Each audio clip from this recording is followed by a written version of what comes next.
Hello and welcome to voices at classes. बच्चों, आज के लेक्चर में हम important characteristics of liquid state of matter में आज हम सरफेस टेंशन पढ़ेंगे। लास्ट टाइम हमने वेपर प्रेशर पढ़ा था, आज हम सरफेस टेंशन पढ़ेंगे। तो सरफेस टेंशन क्या होती है, जैसे कि सबसे पहले हम आपको इसकी डेफिनेशन बताएंगे। आप अपनी कॉपी पे डेफिनेशन ऑफ सरफेस टेंशन लिखेंगे बेटा। तो surface tension it is defined as the force, आप लिखेंगे बच्चों कॉपी पे, surface tension it is defined as the force, okay, acting on, जो फोर्स किस पे एक्ट करती है, acting on the surface of, acting on the surface of liquid, liquid की सरफेस पे जो फोर्स एक्ट करती है, due to which the surface, जिसके कारण क्या हो जाता है, due to which the surface of the liquid, due to which the surface of the liquid behaves as a stretched membrane, behaves as a stretched membrane। बेटा बहुत सारी definitions जो हैं वो सरफेस टेंशन की हैं, पर ये डेफिनेशन आप याद रखेंगे। This is very simple and understandable, ठीक है। आसानी से जो है आपको ये अंडरस्टैंड हो सकती है। तो इस डेफिनेशन को मैं समझाने के लिए आपको बेटा यहाँ पे एक कंटेनर हम कंसिडर करते हैं। मान लीजिए ये एक कंटेनर हमने लिया, इस कंटेनर में हमने लिक्विड वाटर यानी वाटर जो है वो फिल कर दिया। जस्ट सपोज दैट अब यहाँ तक हमने इस कंटेनर में लिक्विड वाटर यानी फिल कर दिया, ठीक है। तो यू नो दैट कि ये जो वाटर होता है, वाटर लिक्विड में number of, you can say millions of water molecules जो है वो प्रेजेंट होते हैं, वाटर मॉलिक्यूल्स। अब सपोज करें कि अगर हम यहाँ पर ये मानकर चले कि molecule of water in this container से, मैं इस मॉलिक्यूल को कह रहा हूँ कि लेट्स, इसका नाम हम रखते हैं पी, मानो इसका नाम मैंने मॉलिक्यूल पी रख दिया, ठीक है। इसको मैं कहाँ पे एज्यूम कर रहा हूँ, इस वाटर कंटेनर के सेंट्रल प्लेस में, जिसको हम बोलेंगे बल्क मीडियम पे। कहाँ पे मैं इसको यहाँ पे कंसिडर कर रहा हूँ, मैं ये एज्यूम कर रहा हूँ यहाँ पर कि ये जो वाटर का मॉलिक्यूल है, जो यहाँ पे बल्क का मतलब होता है होल, बल्क मीन्स होल, सारा। बट यहाँ पे बल्क का मतलब आप ये भी मानोगे कि बल्क मीन्स इस वाटर कंटेनर की सेंट्रल प्लेस वाला मॉलिक्यूल, ठीक है। तो इस मॉलिक्यूल को क्या होगा बेटा, ये मॉलिक्यूल फील करेगा ऑल पॉसिबल डायरेक्शंस में, मीन्स इधर के लिए भी, यहाँ के लिए भी, यहाँ के लिए भी, ठीक है, इस साइड में भी, हर एक पॉसिबल साइड में आपको बता रहा हूं ये मॉलिक्यूल क्या फील करेगा, इक्वल अट्रैक्शन फील करेगा बच्चों। क्या फील करेगा, दिस मॉलिक्यूल इज, हम एक चीज बताएंगे कि ये तो मॉलिक्यूल स्टेबल होगा, और स्टेबल होगा ये फील करेगा, ठीक है, इक्वल अट्रैक्शन, इक्वल अट्रैक्शन ये फील करेगा। तो ये शिफ्ट नहीं होगा, ये यहाँ से जब इसको दूसरे मॉलिक्यूल्स यहाँ से इधर की तरफ अट्रैक्ट करेंगे तो ये वहाँ नहीं जा पाएगा, ये वाले अट्रैक्ट करेंगे इधर नहीं जा पाएगा, इधर वाले अट्रैक्ट करेंगे इधर नहीं जा पाएगा, यानी ये इसी जगह पे क्या रहेगा, मैंने क्या वर्ड लिख दिया यहाँ पे, स्टेबल रहेगा। आपको मालूम होना चाहिए कि जब कोई भी चीज़ को हम कहते हैं कि ये स्टेबल है बेटा, तो तब उसके साथ जो एनर्जी कंसर्न्ड होती है वो लेस होती है, ठीक है। कोई चीज़ अगर स्टेबल है तो उसके पास एनर्जी जो है वो लेस होती है। Greater the stability lesser is the energy, ये आपने याद रखना है। तो इसका मतलब हो गया कि यहाँ पर जो हमारे पास ये मॉलिक्यूल इस वक्त है ये स्टेबल है, ठीक है, और उसकी एनर्जी जो है यहाँ पे लेस है। अब सपोज कीजिए बेटा कि मैं ये मानता हूं कि लिक्विड यहाँ तक है कंटेनर में, अब सपोज करें कि कोई दूसरा मॉलिक्यूल जो है इस लिक्विड कंटेनर की टॉप मोस्ट लेयर पे यहां पर है, and let this molecule is represented as or denoted as Q. मान लीजिए मैं इस मॉलिक्यूल को क्यू कह रहा हूं, क्यू मॉलिक्यूल, और ये इसी वाटर का मॉलिक्यूल है जो कहां पर है, इसकी सरफेस पे है। देखिए जो मॉलिक्यूल पी था बेटा, मॉलिक्यूल पी था बल्क पे, it was at bulk, and molecule Q is at the surface. ये कहां पर है, ये सरफेस पे है, यहां टॉप पे। अब यहां इसके साथ मॉलिक्यूल क्यू के साथ क्या होगा कि ये attract equal in all possible direction नहीं होगा, क्योंकि इसके ऊपर जो यहां वाली पोजीशन है, यहां कोई वाटर नहीं है, ठीक है, नो वाटर और no water molecule seems to be present here, यहां पर तो है ही नहीं।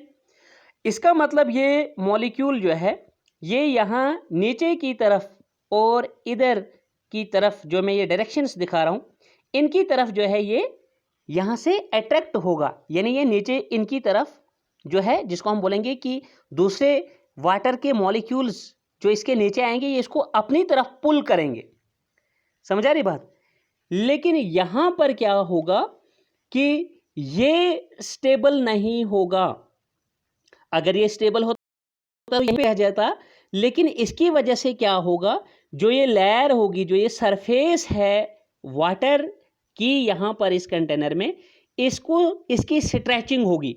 जैसे मैंने आपको बताया कि द फोर्स, मैंने सरफेस टेंशन की जो डेफिनेशन आपको बताई कि surface tension it is defined as the force acting on the surface, कि जो सरफेस पे फोर्स एक्ट करती है, यानी इंटरमॉलिक्यूलर फोर्स ऑफ अट्रैक्शन जिसको हम बोलेंगे, acting on the surface of the liquid, due to which, जिसके कारण क्या हो रहा है, सरफेस जो लिक्विड की है वो बिहेव करती है एज अ स्ट्रेच्ड मेम्ब्रेन, उसमें स्ट्रेचिंग हो रही है, उसमें इनवर्ड पुल लग रहा है। तो ये जो आपको सरफेस दिख रही है, जब ये अंदर की तरफ इसको पुल लग रहा है इस मॉलिक्यूल को, तो इट मीन्स कि इसमें स्ट्रेचिंग ये बजाय स्ट्रेट के क्या होगी बेटा, थोड़ी सी कर्व्ड होगी।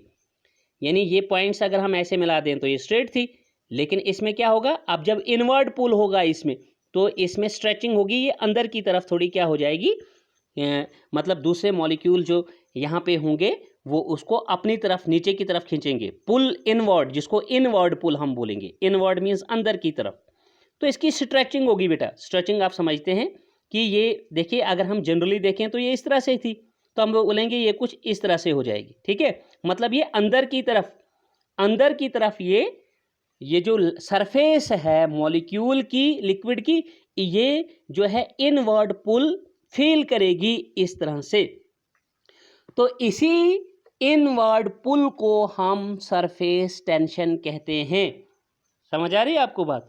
दिस इनवर्ड पुल, अगर आप इस डेफिनेशन को भी देखेंगे, the inward pull tends to contract the surface of the liquid and hence the surface of the liquid behaves as a stretched membrane।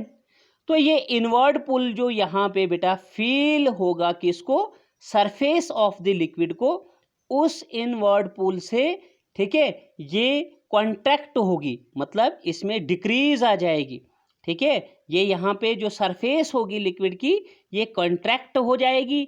इसमें आप इस किस्म की ये कर्व सी बताएंगे, इससे आप दिखाएंगे इसकी स्ट्रेचिंग, और ये इनवर्ड पुल जो है फील होने से इस पे ऐसा होगा। तो इसी चीज को हम कहते हैं, this is known as surface tension. इसी चीज का नाम है surface tension, which is considered as the one of the important characteristics of the liquid state of matter. तो इसके बाद बेटा आपने सरफेस टेंशन के बारे में कुछ और पॉइंट्स जो हैं वो आपने जहन में रखने हैं। वो ये है कि इसका जो यूनिट है, अगर हम सरफेस टेंशन के यूनिट की बात करें तो unit of surface tension is, SI unit की बात करें तो न्यूटन पर मीटर, और अगर सीजीएस सिस्टम की हम बात करें तो सीजीएस सिस्टम जो सरफेस टेंशन का है CGS सिस्टम, इसका डाइन्स, ठीक है, डाइन्स पर स्क्वायर सेंटीमीटर है, डाइन्स पर स्क्वायर सेंटीमीटर है, ठीक है। अब देखिए, और इसके बाद आप थोड़ा याद रखेंगे, देखिए जैसे कि आपको स्क्रीन के ऊपर दिख भी रहा होगा, एक चीज़ आपने और याद रखनी है कि सरफेस टेंशन को हम डिनोट करते हैं बाय द सिंबल गामा। इस गामा सिंबल से हम इसको रिप्रेजेंट करते हैं, ये भी आप थोड़ा याद रखें। यूनिट न्यूटन पर मीटर SI यूनिट, ठीक है। और CGS सिस्टम में मैंने बताया आपको डाइन्स पर स्क्वायर सेंटीमीटर याद रखना, और इसका सिंबल जो है सरफेस टेंशन का वो है गामा, लेटर से हम इसको रिप्रेजेंट करते हैं। हम एक एग्जांपल लेते हैं, लेट्स टेक एन एग्जांपल। और एग्जांपल से पहले बेटा एक और पॉइंट इंपॉर्टेंट, वो ये है कि इसकी मेजरमेंट जो हम करते हैं, surface tension is measured with the help of an apparatus, with the help of an instrument, and you should now its name. आपको जानना चाहिए इसका नाम। उसका नाम होता है the instrument used for the measurement of surface tension is called स्टेलगमोमीटर,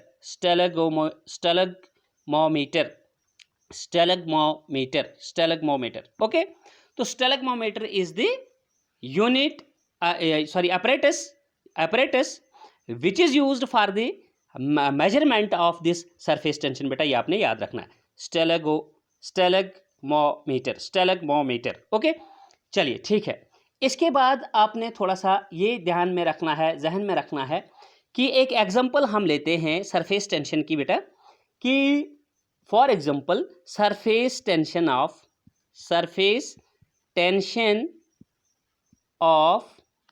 water की सरफेस टेंशन, लेकिन किस टेम्परेचर पे, at 298 kelvin, which is room temperature पर 298 केल्विन कहो या 25 डिग्री सेल्सियस कहो, इस पे जो वाटर की सरफेस टेंशन है, ये बेटा आपको कभी पूछा भी जा सकता है कि what is the surface tension of water at room temperature. So you have to keep in mind that it is 72.8, ये ऑब्जर्व्ड है, 72.8 न्यूटन पर मीटर। क्या है ये? Surface tension of water at room temperature, that means at 298 kelvin temperature. अब थोड़ा आप देखेंगे बेटा कि effect of temperature on surface tension. हम टेम्परेचर का देखेंगे कि सरफेस टेंशन पे क्या इफेक्ट पड़ता है।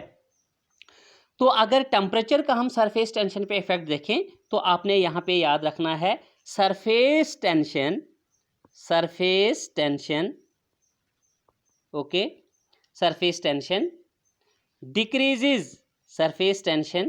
decreases with increase or rise, you can say increase in temperature।